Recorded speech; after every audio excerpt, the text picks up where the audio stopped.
Notebook. Ako naman ngayon ay hindi notebook, but pages ng notebook. Dinitouch ko lang po.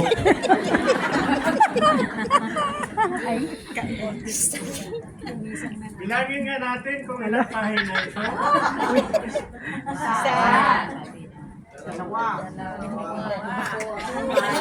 Ang dami.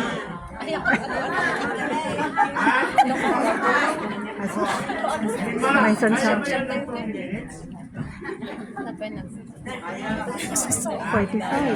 45. Magandang condition yun, no? Samahan nyo lang ako. Kapag nakikita kong inaantok kayo, kahabaan ko. Tayo Kuya Tintin, madali pong matatapos. Okay? Unang saltada ng partisipasyon ng lahat ng nandito. Simulan, umpisahan po nating basahin at tapusin ang Psalms 28:7. Everybody, read. Go. The Lord is my strength and my shield. My heart trusted in Him, and I am helped. Therefore my heart greatly rejoices, And with my song I will praise Him. Nawawala yung thank you. Hindi pa rin nawawala yung hindi naman ako ninervyos, kaya nilalamig nyo na lang Ay, ako. nakabatog di aircon kanya.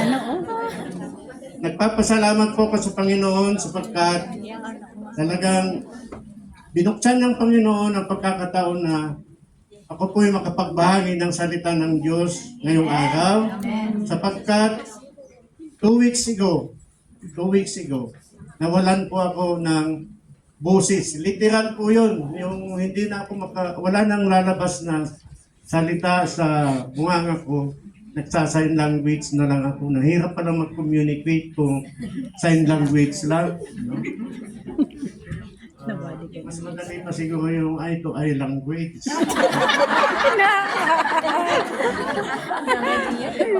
Makita ka sa mata. When the text, ang sa akin, nilagay ko dito yung tema na nakalagay dyan, I call it subject. Pero nonetheless, ano man yan, dito sa aking lista ay ang subject is the unwavering presence of God. Sa akin, sa tema ko, ito po, the significance or the benefits of the unwavering presence of God in our lives. Amen.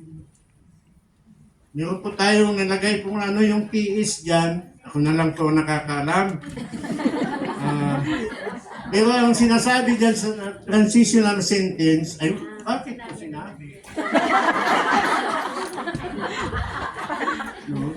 Every one of us will become more Awan, ijay ka tayo. Ijay nga makita.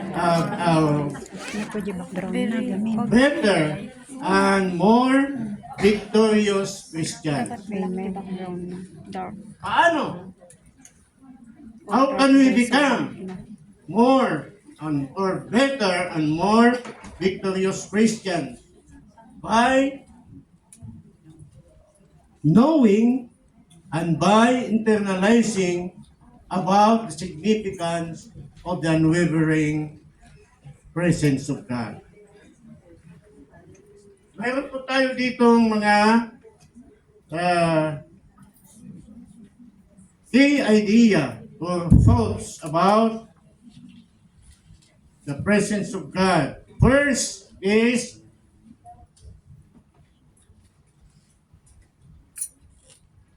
God's holy presence is beneficial to everyone. Mahalaga po ang abiding presence of the Holy Spirit.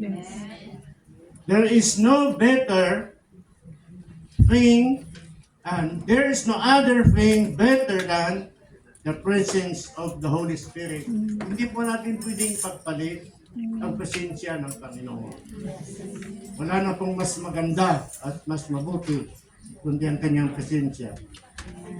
Third, important points here, it is a must to every believer if we are to be triumphant in our daily life. And the last, in John chapter 15, verse 5, it says there,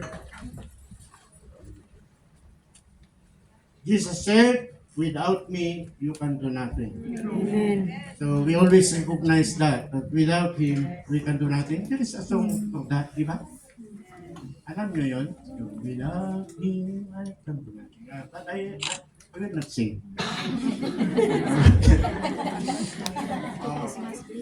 I know how to sing, but I'm not here to sing.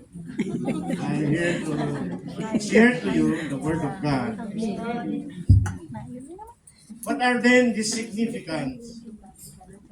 Ano ba ang halaga? Ano ba ang mapapala natin kung nasa atin yung hindi nagmamaliw na presensya ng Panginoon?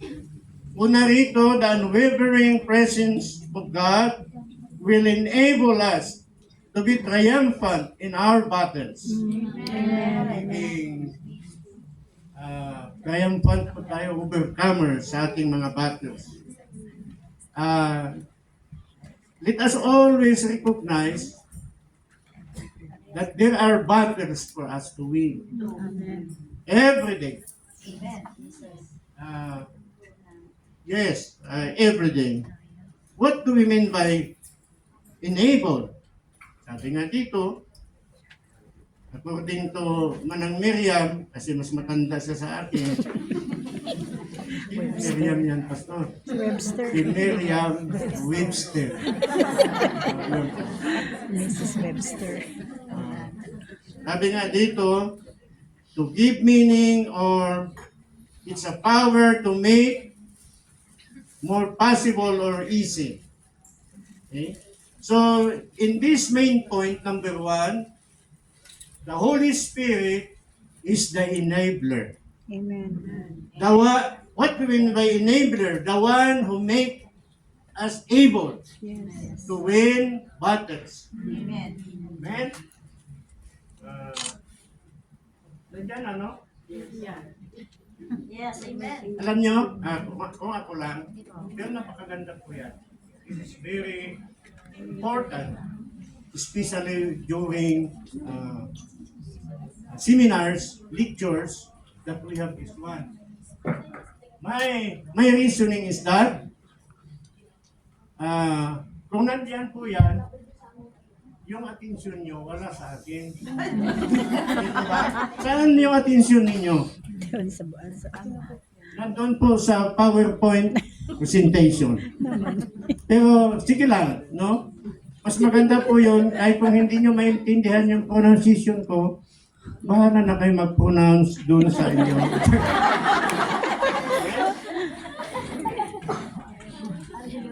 Pero, because He will enable us to win our battles who are then our enemies.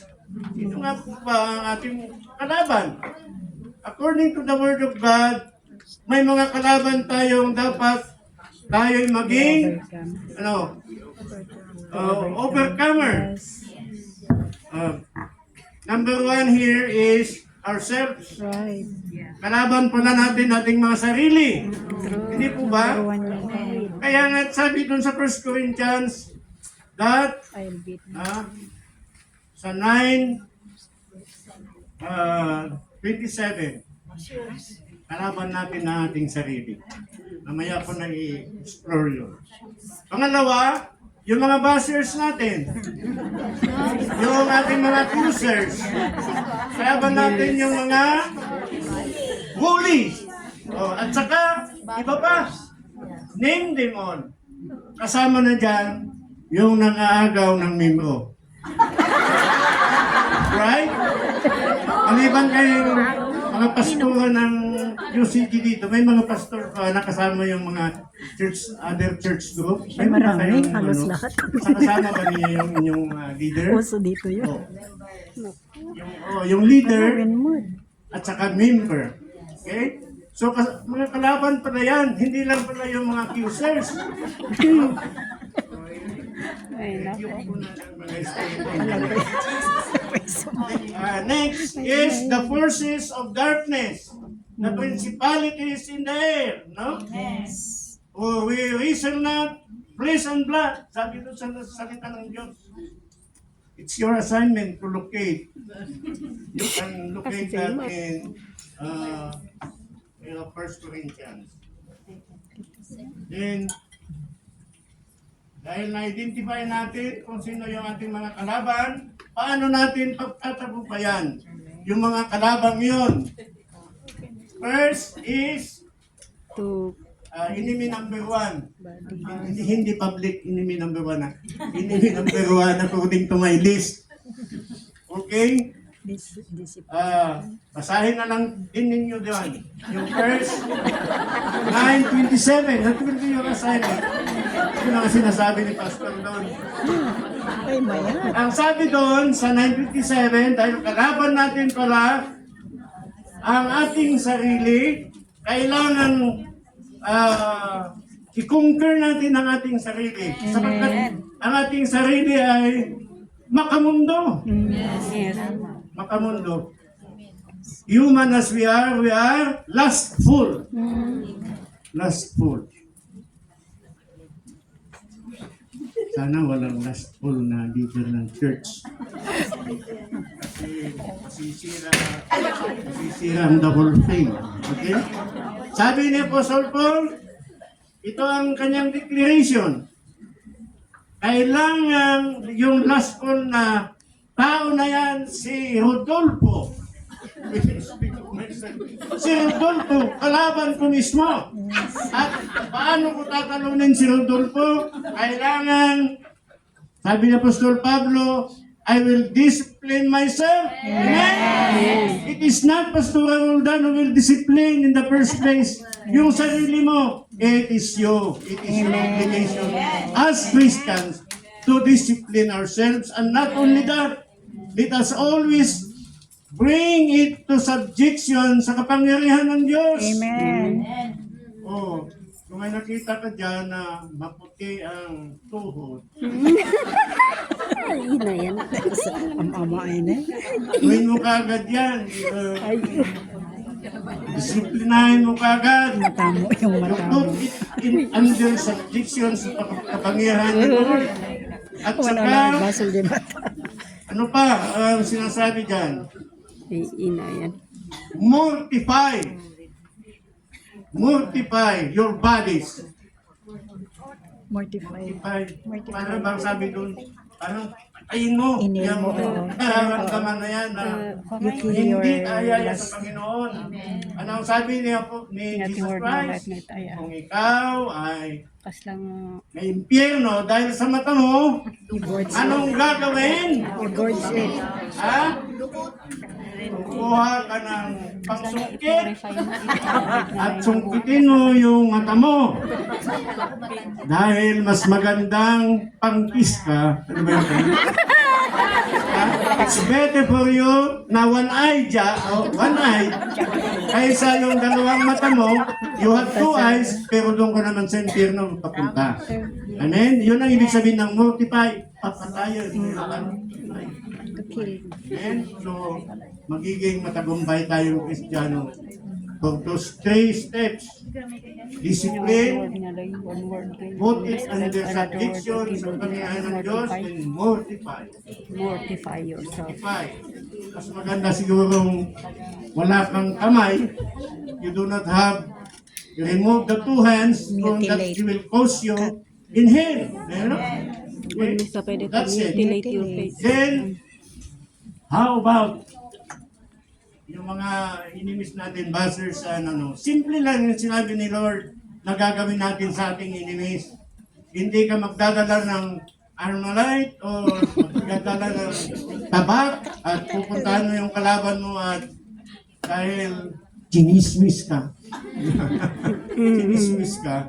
So, yes. No Ilocano pa yung mapang salanga din, gumumo di bulan. Okay? Ngayon kunana ni Apo, sabi ng Panginoon, kung ang iyong away ay gutom, ano bang solusyon? Kakainin. Kung siya ay uhaw, painuin. At yung pinakamagandang paraan ng pag-overcome sa kaaway ay yung you pray, then you pray. Amen? Dahil sa pag ganyan ang ginawa natin, no Ilocano pa ay nung biglang ijay ulo na. Ang kanaingir pa ng gamit mo tayong bakit balbali kapag ditulong kaya ako. Amen? Enemy number 3, which is the principalities in the air. Hindi mo pinita tiwuras pa na.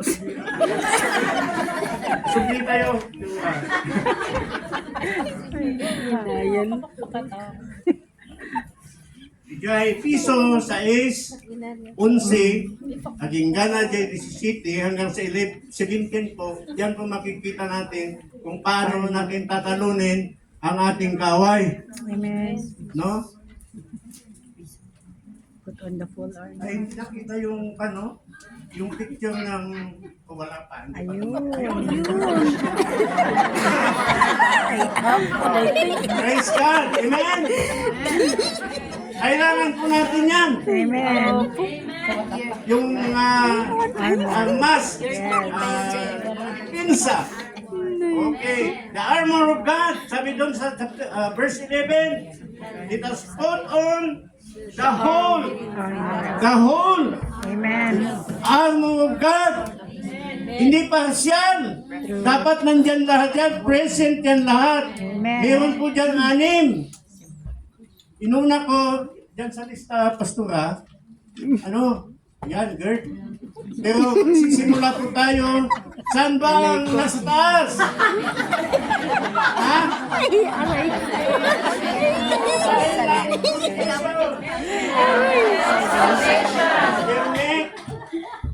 Observation. Yung pangalawa, ano ang dapat? Breastplate. Breastplate. Short dapat.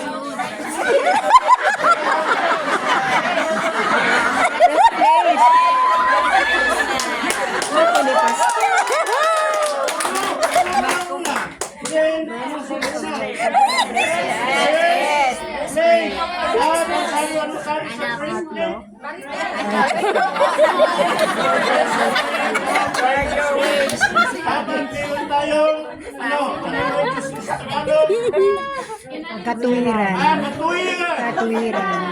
Dapat tayo na nakasuot yan, matuwid tayo. Amen? Tuwin ang Panginoon. Ang susunod po dyan ay, ano? Ha? Gird your ways with the Gird truth. your ways with the truth. Dapat totoo palagi. Amen? Hindi sana nahahaluan ng kasinungalingan. Amen. Uso ngayon ng fake news. Huwag po kayong makinig dyan kasi magiging fake news, fakeler po tayo. So dapat totoo lahat. Yung sasabihin natin, puro totoo. Sapagkat kung totoo yan, walang anumang, ano ba yun? Tell the truth and that truth will set us free. Amen? Then what's next? Sword ka agad? No, shoes. Hindi pwedeng, ano ba yun? Biruan na ba yun? Ay! Gospel of faith. Sa waist, Down. sapatos ng, Kapayapaan. ano ba yun? Sana ba yun? Kapayapaan. Sapatos ng Ebanghelyo ng kapayapaan. Oh, napakaganda ng buhay ng isang taong payapa. Amen. Amen. Marami siyang naririnig na him, payapa pa rin siya. Sapagkat nasa kanya ang unwavering presence of the Lord. Amen. Then, ano yung susunod? Ano yung nasa kanyang kamay? Shield of faith. Ha? Sa isang kamay, ano yun? Shield of faith. Shield of faith. Shield! Shield Dapat muna. meron tayong shield. Amen. Hindi tayo yung, dapat, lahat, covered lahat. Amen? Bilang isang Kristiyano, dapat covered tayong lahat. No, nandyan lahat, katotohanan, kapayapaan, nandyan yung, ito na yun, yung next is, ito, gospel of peace, and next is, ito, ano ito? Shield of faith. Okay? Kailangan, ano bang role ng shield? Kapag nandyan yung offensive na armas, ano isasagang mo? Yung tabak? Hindi. Kasi kailangan offensive na armas. Ano po yun? Una, yung shield. Shield, yes. Yun ang isasagang mo. Sasagang. Subukan nyo natin. Hindi mo natin.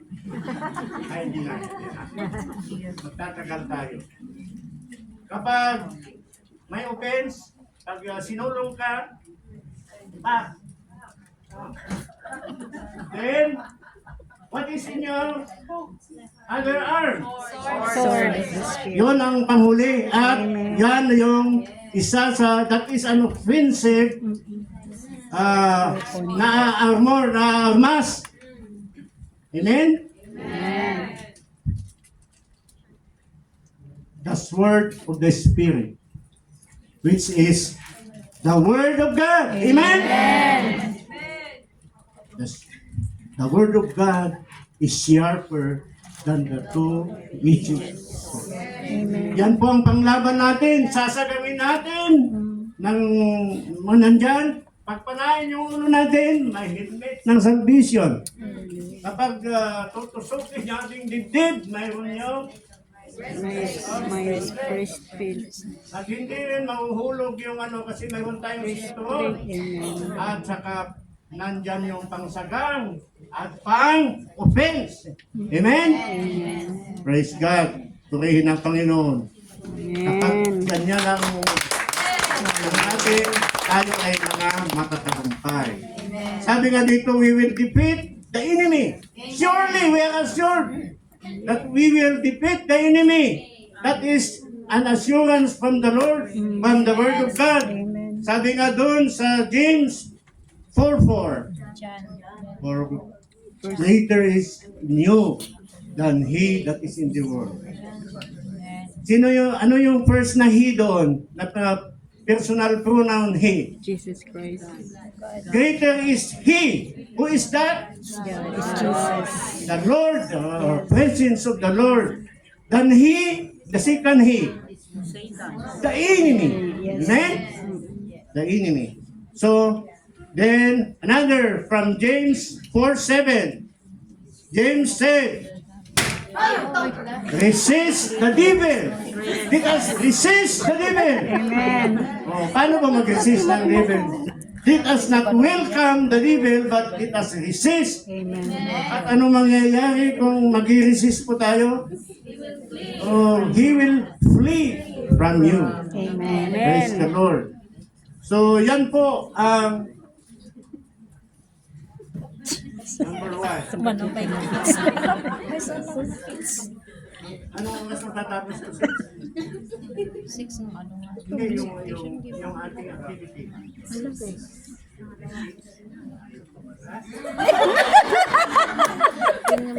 Okay, so we are done with main point number 1. No? Kanya page, ado pa lang.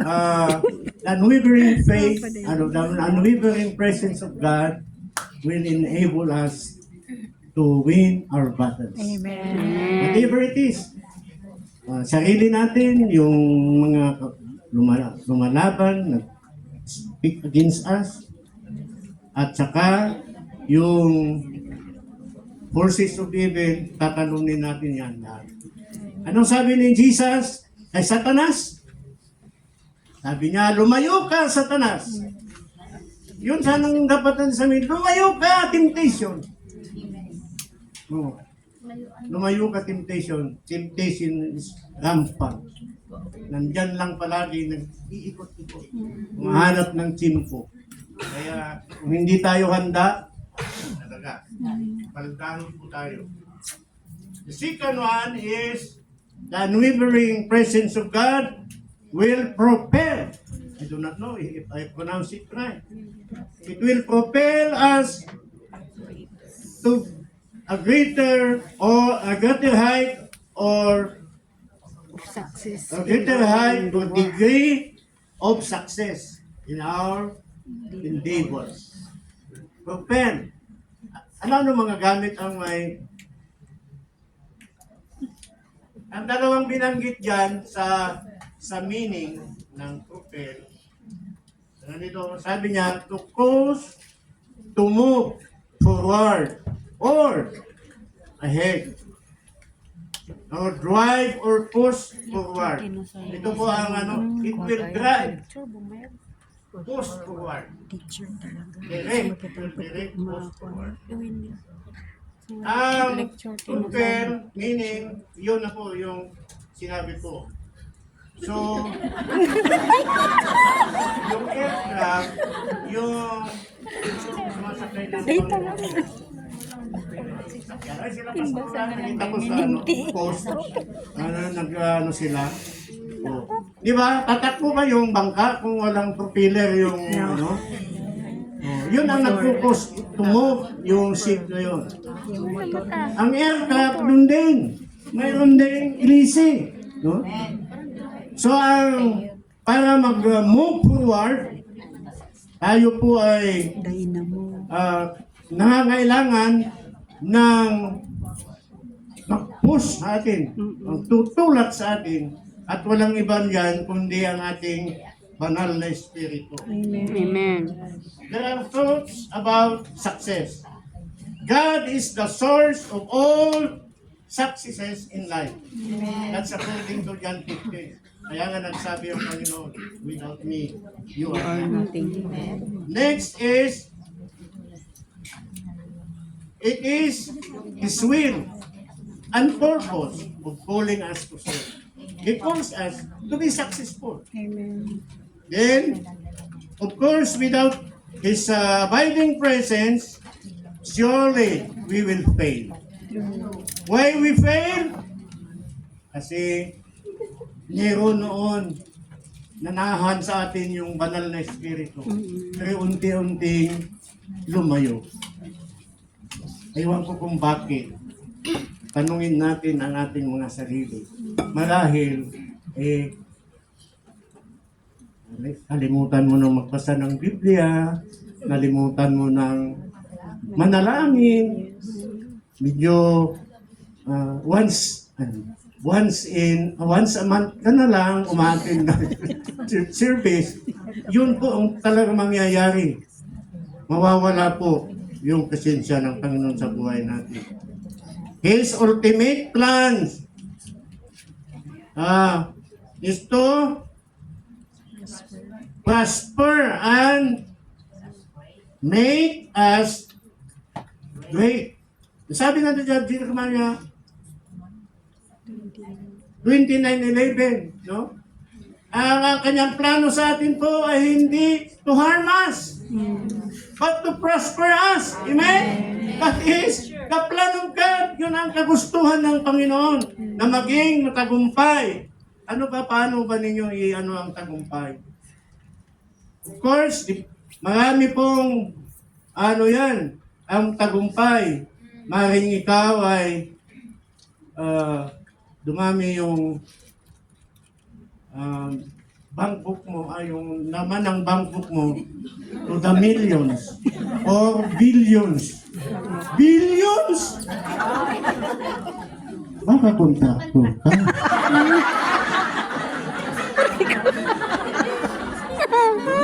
O kaya baka senador ka. Ay, sus. O kaya congressman. Mga Wala tayong inaakusahan, ha? kas lakas dyan. Ay, yun na yan. yung kanilang salin hindi tumutugma sa kanilang Lifestyle. Jake. regalo. Nagregalo ng ilang milyon yun yung regalo kay Heart Evangelist. 82 million ba yun? Nasingsi? The airport. 82 million! Nakakalula. Saan yun galing? Mabalinin nga usuron tayo sa manasyon din. Kaya po. Ayun ako. Yun ang kagustuhan. Sino ang gusto i-prosper ni Lord dito? Amen! Success, not only in terms of money, maybe in your In terms of health. work assignment. In terms of work. Oh, Yes. kapag balot na balot tayo ng presensya ng Panginoon, yung tigre na amo natin, magiging karnero. Uy, blessing me. Noong una, hindi ka pinapakain, hindi kayo sinasabay sa sino rito ang kasabay ng amo na kumakain? Di ba? Amen. Meron ba? Yes. Yes. Akala ko kung wala. Di ba wala? Sabi ko sanang ganun. Kasi karamihan, iba ang pagkain ng mga kasama. Hindi ko sasabihin katulong, kasama. Okay? So, ganun po yun. At kung ikaw ay may magiging, yun na nga doon sa Deuteronomy 28:13, sabi doon, na gusto ni Lord na tayo ay maging ulo, hindi buntot. Hallelujah. Yun ang gustong promotion o prosperity na iano ng Diyos sa atin. Hindi tayo nakukulang sapagkat kasama natin ang Diyos. Diba? Oh, hallelujah. Di ako mangangamba. Ganyan kayo? Di ako matatakot. At kasama natin ang Diyos, no? Dumaan. Ano ba yung kanta na yun? Oh! Yan, pagkasama natin ang Diyos. Pag ang presensya ng Diyos ay pinupuspos tayo, yan po ang mangyayari po rin. He will prosper our churches. Woo! Hallelujah! Sino ito? Tapos yung mga kamay yung galing sa ibang church na hindi yung CGM. Oh, bakit kayo nahihiya? Amen. Thank you. I-prosper ni Lord kasi yan ang kanyang pangako. Nagustuhan sa atin i-prosper tayo. Anong sabi doon sa Acts 2:42? Sabi doon na ang mga mananampalataya during the apostles' time, dinagdagan niya ng mga membro. Amen. Every day. Amen? Kasi araw-araw man sila noon na nagmimit na nagpupuri sa Panginoon. Sapagkat once a week naman tayo, bawat linggo ay dadagdagan niya ng mananampalataya. Hallelujah. Kaya kung ginawa ni Lord sa UCGM na mayroon silang binautismuhan, alam ko yun din ang ginagawa ng ibang churches dito. Amen? O, sa susunod na buwan, kailan ba kayo mag-anniversary din? Next year. Sino yung tapos na? year. O, wala akong sinasabi na imbitahan niyo ako, ha? Ang sinasabi ko, mag-report din kayo tulad ng report ni dito kanina, kapatid, na dumami.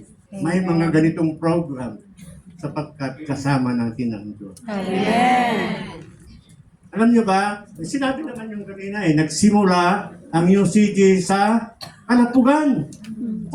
Sa pag-pioneer ni Bishop Federico More.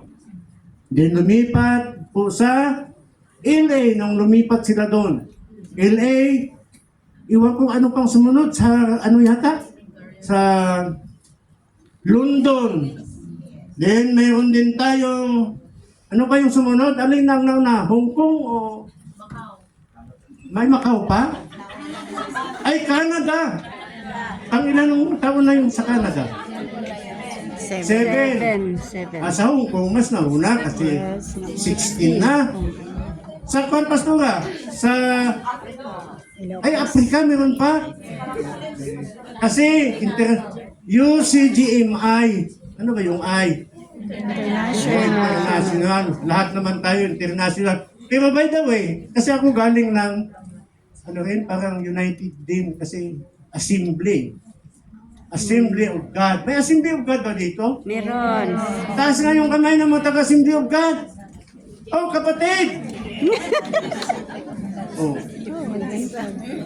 Kung paano pinagpapalan ni Lord, kasi God is no respecter of person. Hindi lang niya minamahal ang mga taga-UCD. Right. Minamahal din tayo ni Lord. Amen? Kasi yan ang gusto niya na masinso po ang ating mga churches. O ang UCD, nung nandito kami the other year ba yun? Last year. During the Oh, last year. nagsasamba sila kahit na makipot yung lugar.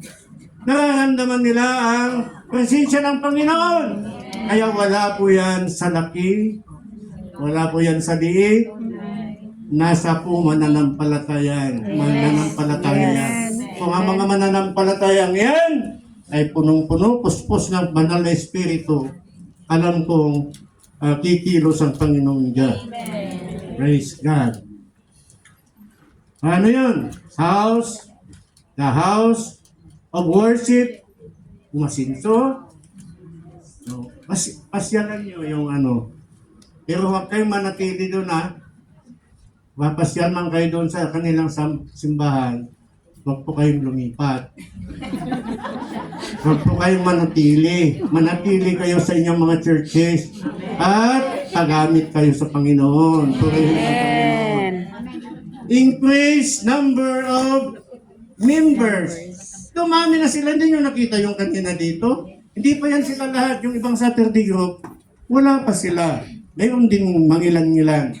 No? There are some members of the Saturday group now, they were not able to make it today. Alam naman natin, naintindihan natin kasi may mga ahon naman yung mga yan. Amen? Then, balitaan ko na may mga nag-aral ng correspondence course online na nag-graduate. Nakahawak pa nga sila ng ano. Ginagawa din ninyo, di ba mga kapatid? Amen. Oh, kaya dumadami ang mga manggagawa, ang mga pastors. Woo, praise God. Magkaisa lang mga yan. Oh, malaking bagay. Kasi yan po ang gusto ni Lord na mangyari sa atin. Amen. 2 oras. 2 oras. 30 Number 10, and will be the last. Naman pa. Alam niyo, 30 minutes. nakakaginhawa. 30 minutes. Kapag sinabi ng pastor na pag sinabing last, India. India.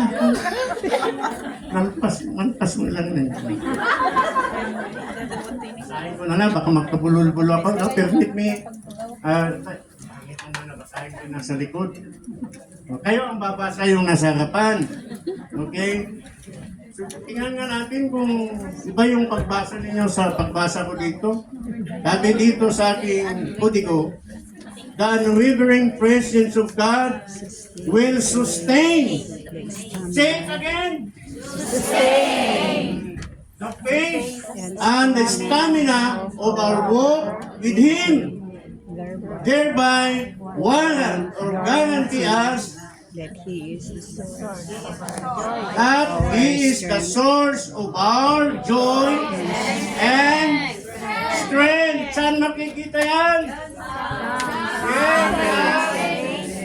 Strength and joy. Ang ganda ng feeling pag ang mga Kristiyano ay masaya na nagpupuri sa Diyos. Amen. The three significant words in Psalms 27 at 28:7, the word strength. Nagkatsalitahan na boring. Strength says strength. Ready. Says shield. Shield. And the word rejoice. Hallelujah.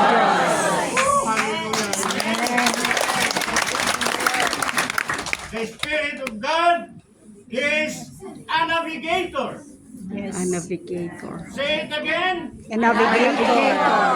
Compass Ano ba? yun ba yung navigator? Compass. The one who directs. Yes. Yes. Yung Ilocano pa kay so tiwi mangi. Turong. Turong. Mangiwanan. Mangiwan-wan. Ilocano pasto. Gusto mo nga dyan. So dati sa bali ako na yung nanyo. Amen? Iwan mo na tayo dahil gusto. Amen. Oh. Kasla di jay tram. Parasin di jay tram di sumurot jay dalig na di sa bali nga linya. Ang hanga di jay na ititeng nga pagnanan. Di saan niya nga ta mangyari. Madiri. Oh. The Holy Spirit is our navigator. Amen. Wala pong pagkakamaling mangyari. Wala pong disgrasya mangyari. Pag binalubusan tayo ng SOT navigator tayo, exactly, patungo tayo doon sa gusto nating makamit. Amen. Sabi nga dito, to travel over or across or by ship or aircraft to navigate. We will never drift. We will never drift away Amen. if we will allow the Holy Spirit to navigate us. Amen. Awan niya pulos pa na kayo wawa. Amen. Amen? Amen. Nagamin man ng Ilocano kasi na nakatagos diya sa ulo. Amen! Ang nawatan na gitilong ko nga kakapsat. Praise the Lord. Sabi nga dito, the joy of the Lord is our strength. And with Him, with His abiding presence, gagamin po tayong, bulungan.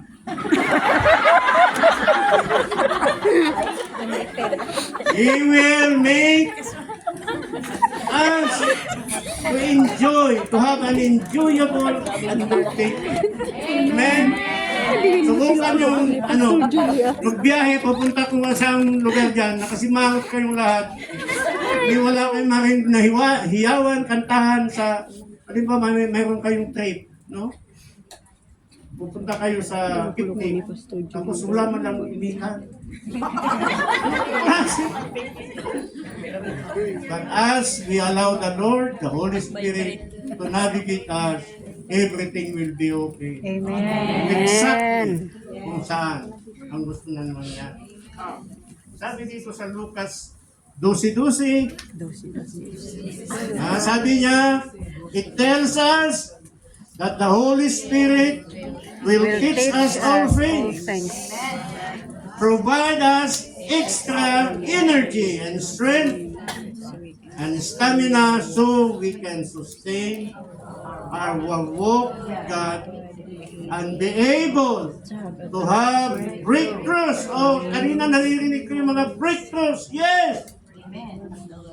He will give us breakthroughs ng ating Panginoon and ensure us victory, more victory, Amen. and Greater. greater height of victory. Amen. Oh, bigyan natin ang victory. Kita shout victory.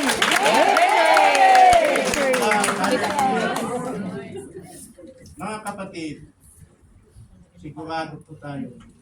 Yung mga mukhang yan na nandito ngayon, mayroon lang sana pong kapangyarihan na nakuha lahat yung mga itsura ninyo.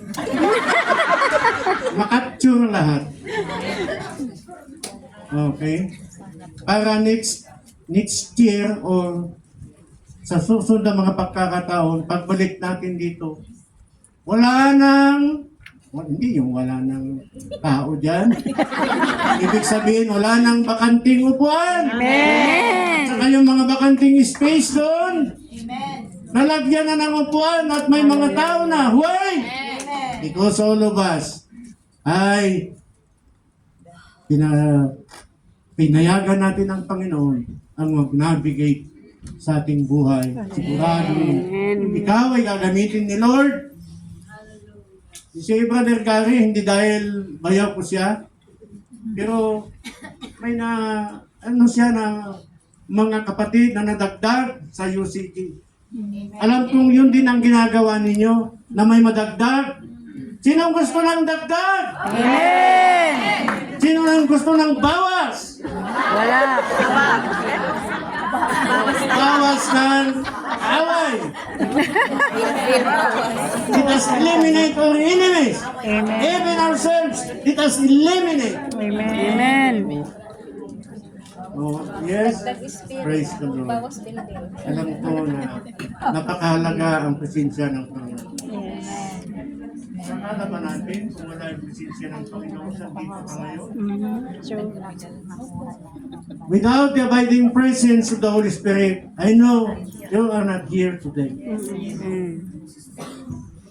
Did you enjoy the presence of the Holy Spirit? Yes. Wow! Hallelujah!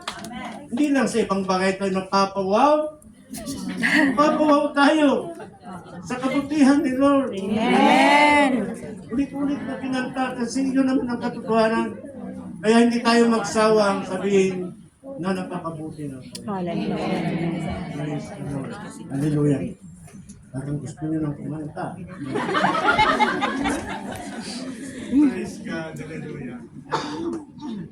Kasi nag-sit ako ng Sino sa inyo ang nakakaalam niyo ang awit na pawitin ko nga kayo. Yung The Spirit, the Lord is in my heart. I will sing. Do you know the song? Yes. Oh, Amen. hallelujah! The Spirit of the Lord is... Sino ang nasa Kanya ang pagkilos ng Panginoon? Amen. Spirit is in you. Yung mga nakakalam, ay yung may mga... Yung taglay-taglay nila ang pasensya ng Panginoon, yun lang silang kakanta. Hindi taglay, wag ka na awit. Ay. Awitin natin yun. Tumayo tayong lahat. Oh.